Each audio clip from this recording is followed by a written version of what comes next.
Bom, um dos fatos é que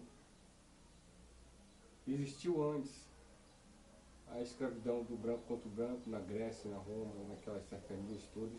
A história geralmente não enfoca nisso, mas existia uma escravidão branca antes da escravidão negra.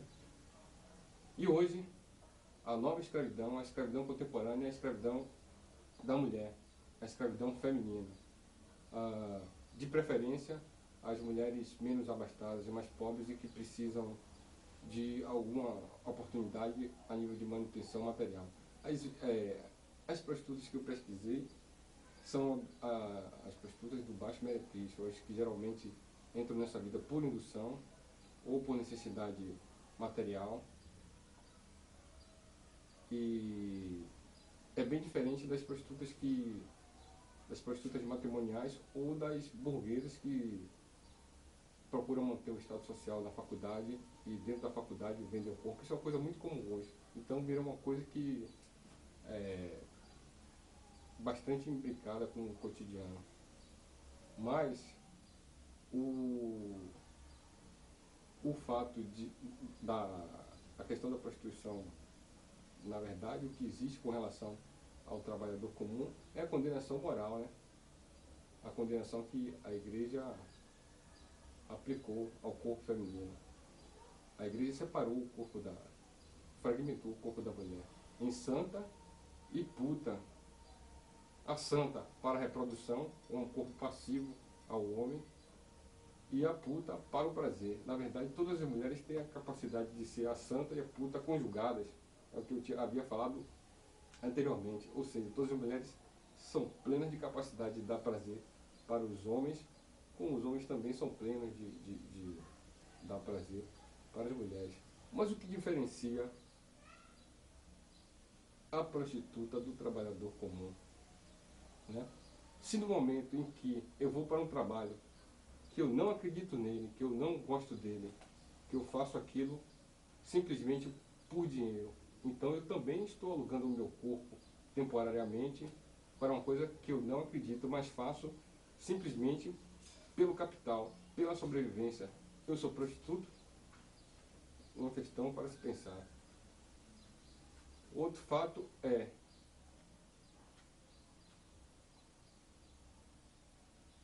de um modo geral, as prostitutas se queixam, pelo menos a mim se queixaram, da questão da violência, né? Existe violência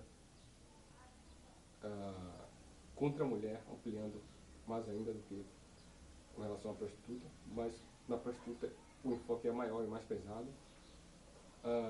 Violência da polícia, dos clientes, meninos de rua, das próprias colegas e de toda a sociedade, né, que não declara, inclusive lega a invisibilidade a essas pessoas, finge que não se vê. Então a sociedade que é cínica, né, tem uma moral ambígua, uma moral dupla. Outro fato interessante e para se pensar é com relação à questão das drogas, né, já que eu apliquei esse conceito de arte-sincrética, e se eu falo de automedicação e drogas, que é uma coisa bem contemporânea do nosso tempo. A droga que mais é difundida do ambiente do alcooce, do lupanar, do brega, do prostíbulo, é o álcool, embora não se considere o álcool enquanto droga. Mas o álcool é droga sim.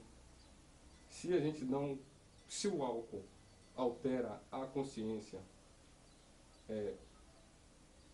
distorce os sentidos e a percepção visual e sensorial, ele é droga, porque droga faz isso, qualquer droga faz isso, inclusive o álcool. Mas o álcool tem uma propaganda continuada, permanente, em ampla escala, pelo sistema, por toda uma conjuntura, e ninguém questiona isso.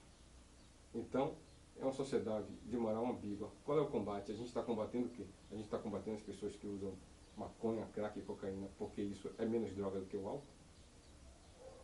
É necessário e preciso se pensar nisso. Então a droga mais difusa, mais difundida, mais utilizada em larga escala e a todo momento, sem parar, as prostitutas estão utilizando é o álcool, além das outras drogas e da automedicação, que é uma forma de se drogar contemporaneamente, porque as pessoas terminam não suportando o nível de vida, né, que elas levam, de ter que se submeter a alugar o corpo e ter aquelas relações.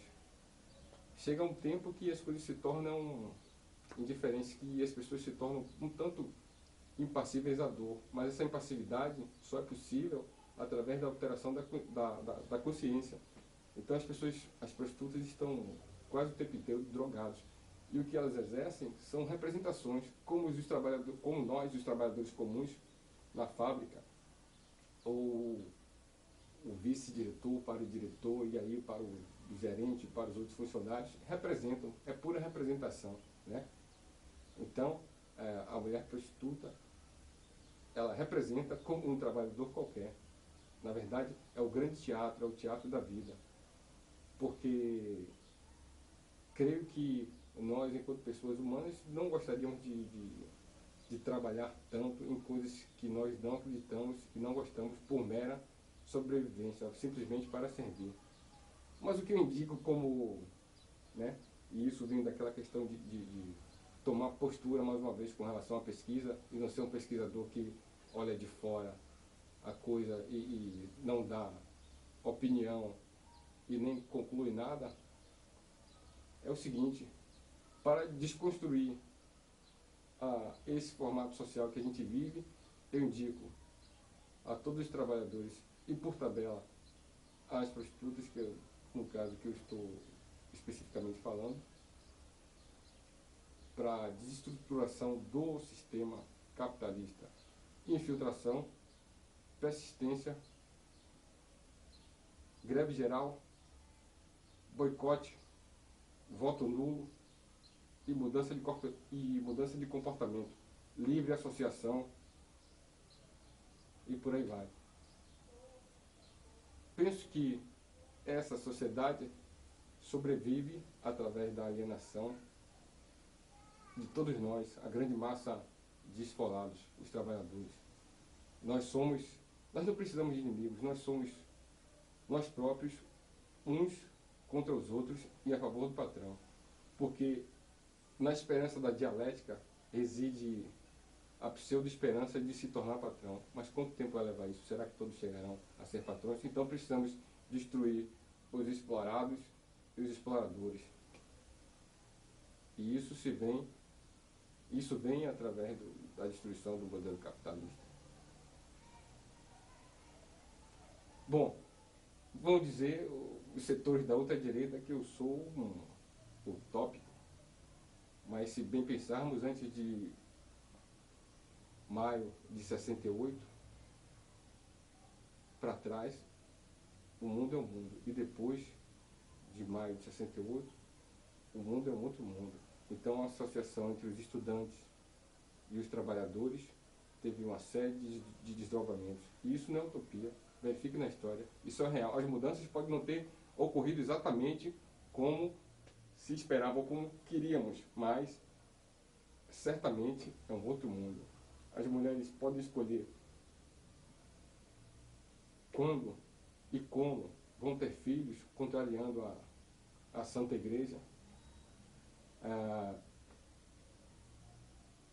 As crianças e os adolescentes já podem ter uma abertura e discutir sobre sexo, que foi um assunto altamente reprimido durante toda a história, sobretudo na Idade Média, a Idade das Trevas, onde essa igreja maldita, católica, determinou esse obscurantismo, essa ignorância, e reteu o conhecimento e rezava missas em latim para que as pessoas não entendessem essa instituição tirana. Hoje é bem diferente. Então as mudanças são reais, elas estão aí, e cada vez mais as pessoas vão mudando. Não há mal que dure para sempre, e os bestas, os bobos, os enganados, certamente não serão sempre enganados. Eles vão partir para o revide, é o que tem acontecido atualmente, né? E fecho com a frase dos índios zapatistas: enquanto não for para todo mundo, não vai ser de ninguém.